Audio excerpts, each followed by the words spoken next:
Hi, my name is Stuart. Welcome to the Investopoly podcast. Our goal is to share easy to understand evidence-based holistic insights to help you master the game of building wealth. And in today's episode, I want to talk about investing lump sums into the share market. Is it a risky strategy or is it in fact a evidence-based rational strategy? A lot of people feel like drip feeding the money into the market in tranches over a period of time is a little bit safer. And I guess the share market this year, particularly over the month of March, has taught us that, volatility should be expected, but it's not particularly an enjoyable ride. But lump sum share market investing is something I've changed my view on probably over the last 5 years.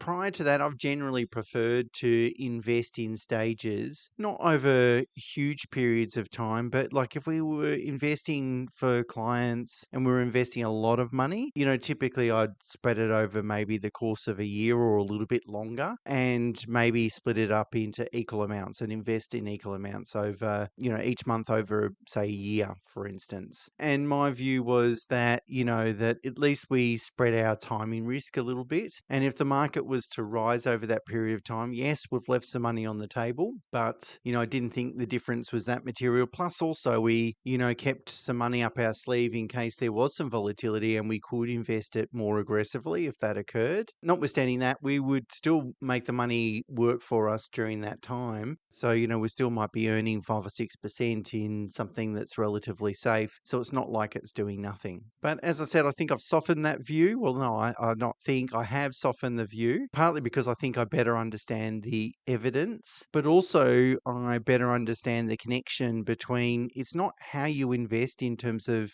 whether you invest in a lump sum or you do a staged approach. But the most important question is how and where the money is invested. And you need to frame that and understand that before you then turn your mind to, do we invest in lump sum or staged? And you can't, those two considerations are interconnected. And that's what I hope to sort of impart today. Okay, so anyone that's been listening to this podcast for really any length of time knows that I like to bury myself in the evidence, always take an evidence-based approach. So let's turn our attention to the evidence now. And there's been a few seminal studies on lump sum investing that are worth acknowledging. And I have links to most of these studies in the blog on the website. So of course, that link to the blog is in the show notes, as always. So the first one that is regularly cited is a study produced by Vanguard in February 23, so it's not that old, but it examines 46 years of market data through to 2022, and it found that lump sum investing outperformed a staged approach around about almost 70% of the time, 68% of the time. And the logic was pretty straightforward, that a staged approach carries higher opportunity costs because the money's out of the market for a period of time and it's not there to capture the returns. The next study I want to talk about was by PWL Capital back in June 2020. So it's a little bit older now, but the difference here is it examined multiple geographical share markets, including the US, UK, Japan, Germany, Canada, and Australia, and it looked at between 50 and 95 years of historical data, of course, depending on which market we're looking at. And its conclusion was very similar to Vanguard's.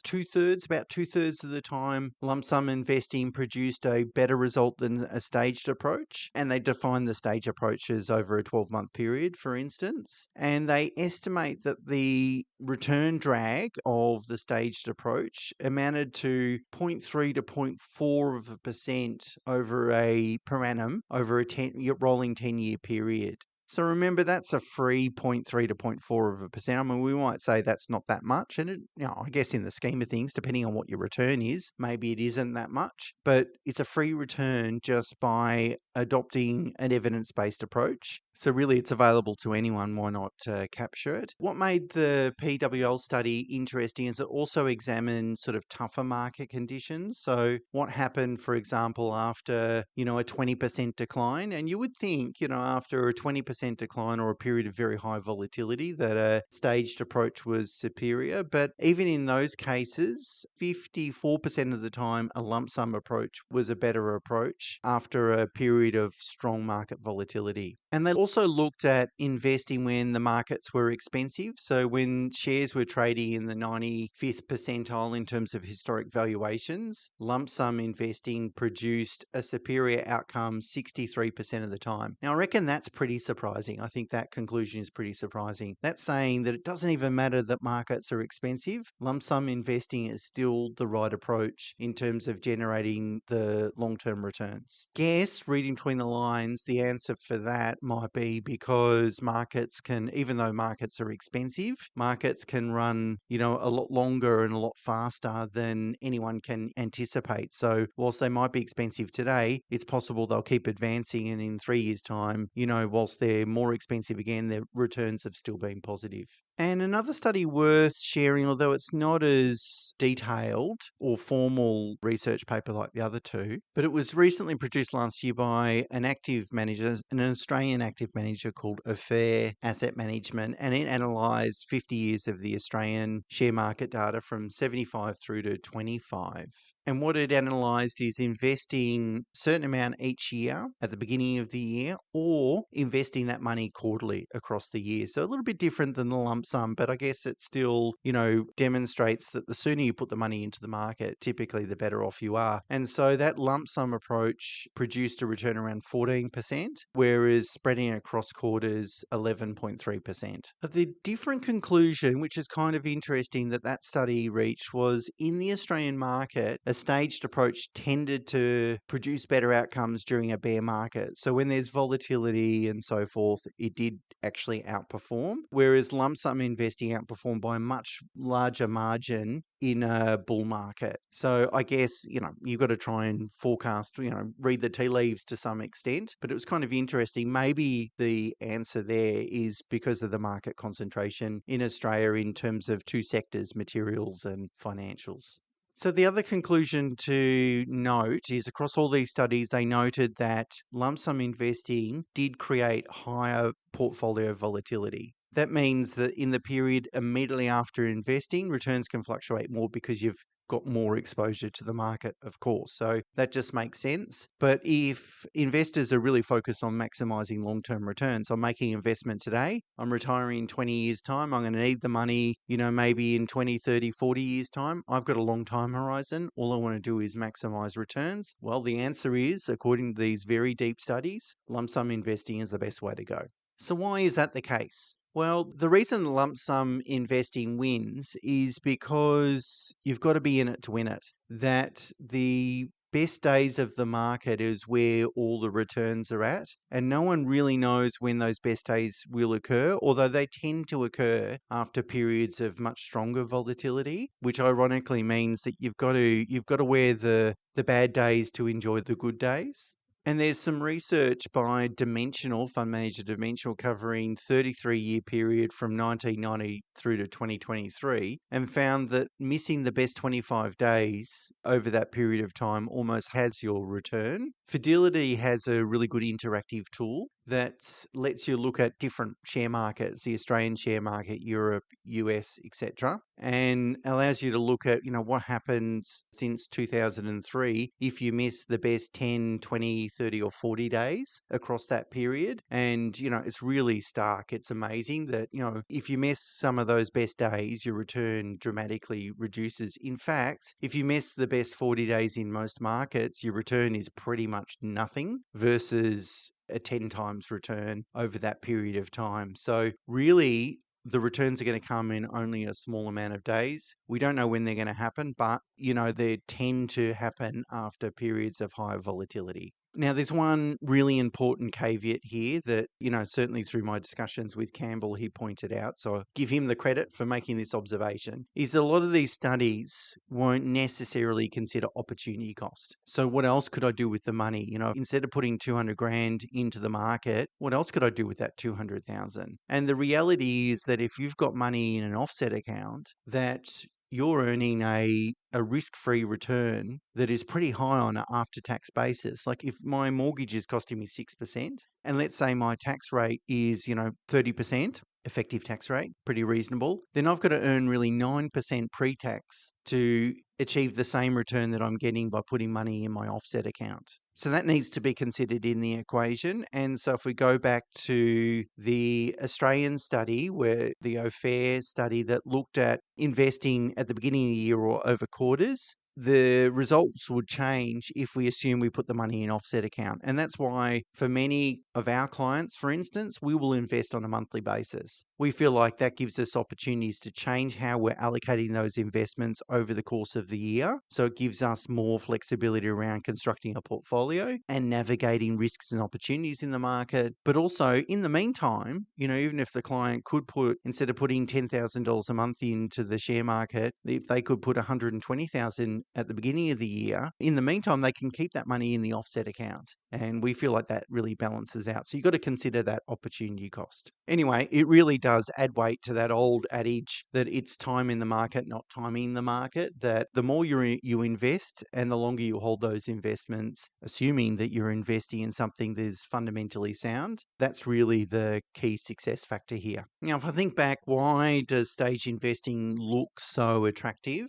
Why was it my preference, for instance, for many years? Well, if you look at prospect theory, which is a behavioral economic theory, developed in the 70s, they concluded that investors feel losses twice as powerful as gains. So the pain of a loss is twice as much as the joy of a gain, if you like. And that's why loss aversion is a really powerful behavioral economic factor at play. And most investors don't want to feel like a dill either, of course. You don't want to put all your money into the market and then over the course of the next week it drops 20%. Whilst we know looking at the data, it doesn't really make a difference. Most of us would feel like, well, that's a missed opportunity. But I think there's a second element at play here too, and it's really around confidence. So do I feel confident putting all the money into the market in one tranche? Well, it goes to, how am I investing and do I have the confidence over how I'm investing? And I think people with common limited knowledge, experience, all those sorts of things might just go, well, that just feels too risky because I don't have a high level of confidence that the ETFs that I've picked or managed funds or whatever it might be that I've picked to invest in are that compelling that I want to put everything all in one go. Now, I just want to shift gears a little bit now and talk a bit about debt recycling. And it's a strategy that's become quite popular on social media, and sometimes it's misstated in terms of the benefits are misstated. Sometimes people will say, debt recycling will help you repay your home loan faster, which I'll come back to. It's nonsense typically, or almost always, but I'll come back to that in terms of how it could potentially help you repay your home loans faster. But let's talk about debt recycling. Debt recycling really is about using the equity in your home to establish an investment loan and progressively or lump sum invest that money into the share market, whilst at the same time still putting as much cash flow towards repaying your home. So for instance, if you made $20,000 of extra repayments off against your home, what you could do is get a separate investment loan for $20,000 and invest that in the share market. And so your home loan's lower, the home loan balance is reduced by $20,000, but your investment loan increases by $20,000. So your total debt hasn't changed, but now some of it is tax deductible but most of it is non-tax deductible, the home loan.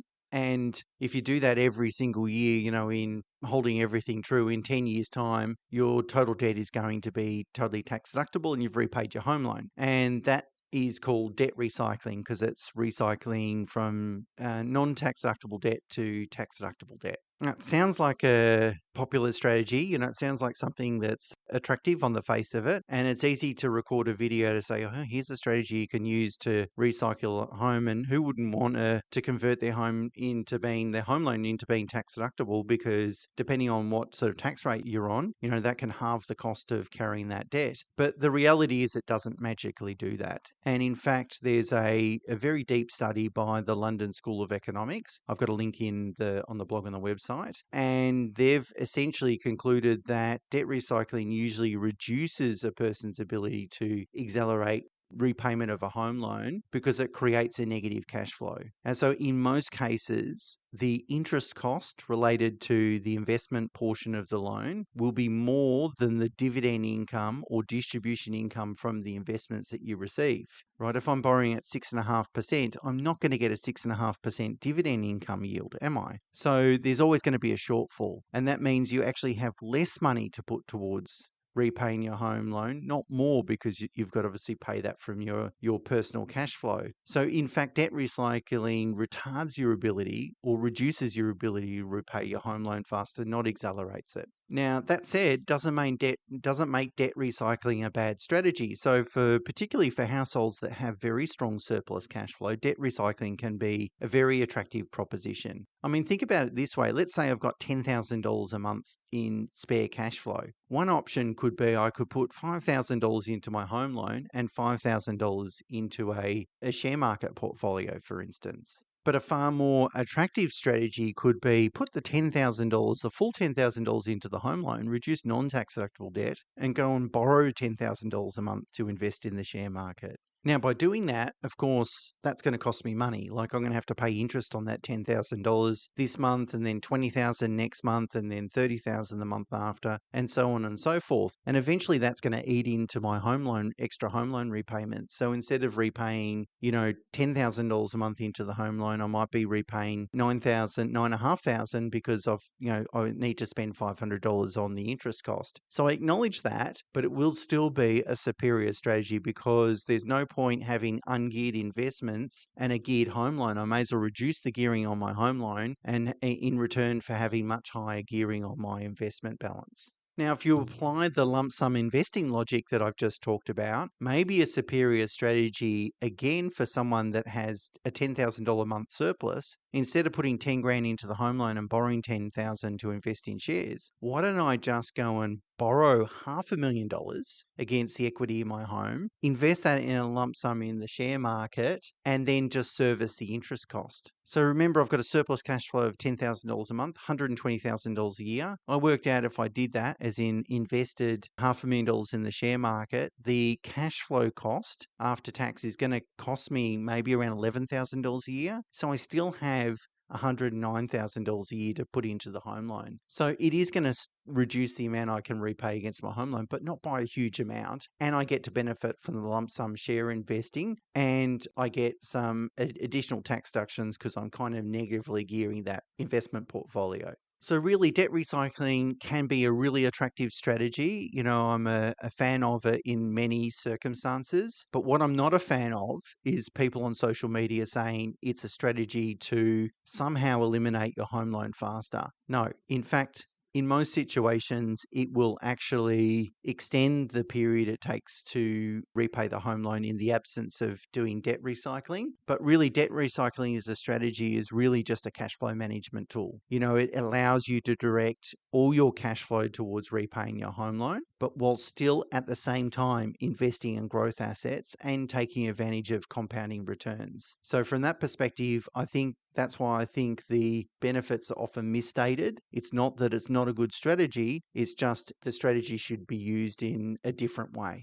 Now, it's entirely possible that, you, the listener, will accept that lump sum investing is mathematically or evidence-based a superior approach, but still feel uncomfortable with it. And that's fine. I don't think every financial decision and every way we implement a otherwise great strategy necessarily needs to maximize absolutely the highest return. Look, that's a strange thing to me to say as an advisor. My role as an advisor is to tell my clients the approach that will maximize absolute highest return, but they need to then overlay their own, risk tolerance, all these sorts of, they need to be able to sleep at night. The strategy needs to work for them. They need to feel comfortable. And so whilst I might say, look, this is the best way to do it, but if you're not comfortable, here's an alternate way. And one alternate way is called enhanced dollar cost averaging. And it was some planners came up with it back in 2011. So it's been around for a little bit of time. And so the idea is that instead of investing a certain amount each month, you invest a certain amount each month depending whether the market has risen or fallen, I should say. So, for example, rather than investing $1,000 a month over the course of a year, you might invest $2,000 if the market has fallen in the previous month, or $500 if the market has risen. Now, the amounts can be played with, and that's just an example. But essentially, if the market has fallen, if it's cheaper this month than it was last month, let's invest more. If the market is more expensive this month than last month, then let's invest less. I think mathematically it seems like an attractive strategy. I just think behaviorally it'll be difficult to execute.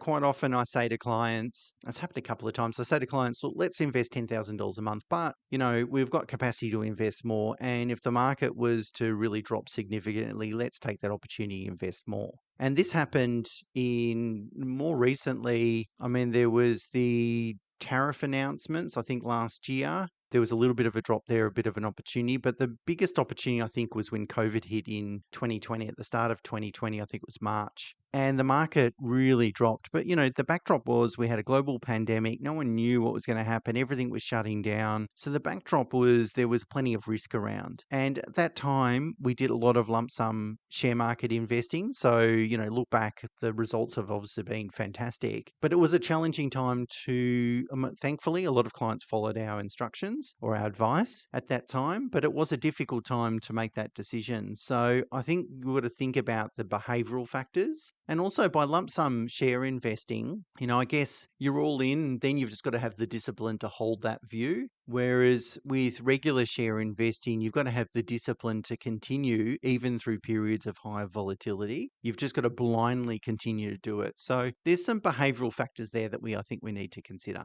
Okay, so I think if we sum it up, all the evidence tells us lump sum share investing is the best way to go. I think I can add another view to this that will hopefully enhance this approach even further and give you greater confidence. My view would be the extent to which you're attracted to lump sum investing should largely depend on how compelling your investment thesis is for the markets, sub-asset classes, or indexes that you're considering investing in. So for instance, if we're looking at investing in the US Nasdaq, which is a tech index, we accept that it's trading on a forward PE of around about 26 times, which is elevated. It's high, it's expensive, it looks risky. In that situation, I would not be that attracted to investing a lump sum in the Nasdaq at this stage. I would say the risk is elevated. I'd rather not invest in it, but if I'm going to force me to invest, I'd probably take a staged approach rather than a lump sum approach. However, if I was looking at the UK market, for instance, it's trading on a forward PE of only 14 times. Now, remember the long-term average PE somewhere between 16, 18 times. That's what we would sort of consider normal, if you like. So the UK market looks cheap. And remember, it's important to understand the makeup of an index. Just because we're investing in the FTSE 100, which is a UK market index, a London Stock Exchange index, doesn't necessarily we're investing in the domicile country.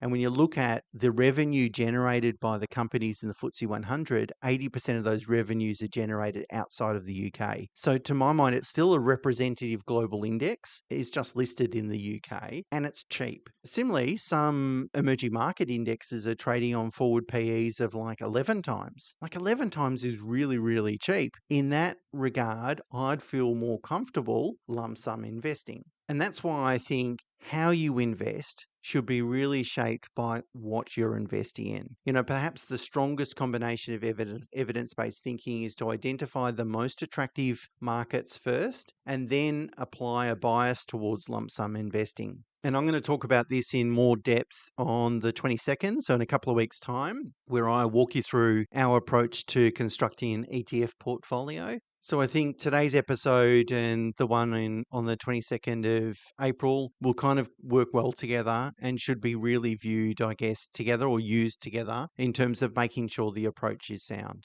Okay, next week I'm going to talk about how to deal with portfolio concentration risk. That's typically a situation where we've got quite a lot of wealth invested in just a couple of stocks or maybe a couple of ETFs, or it could be a property or a business, whatever the concentration risk might be. Anyway, how do we navigate that? And so we'll leave it there for today, and until next week, bye for now. And before you go, if you enjoyed this episode, please share it with someone that you think will get value from it. And if you have a moment, leave a rating or review on Apple Podcasts or Spotify, as it really helps more people find the show. If you have a question you'd like me to answer in the next Q&A episode, email it to questions@investopoly.com.au. And if you'd like to learn about my new book, Wealth by Design, which is out in a few months' time, head over to investopoly.com.au/book. The link is also in the show notes. And you can also register for the pre-order offer, which is an AI tool that you can use to get more personalized value out of this podcast. Thanks for listening.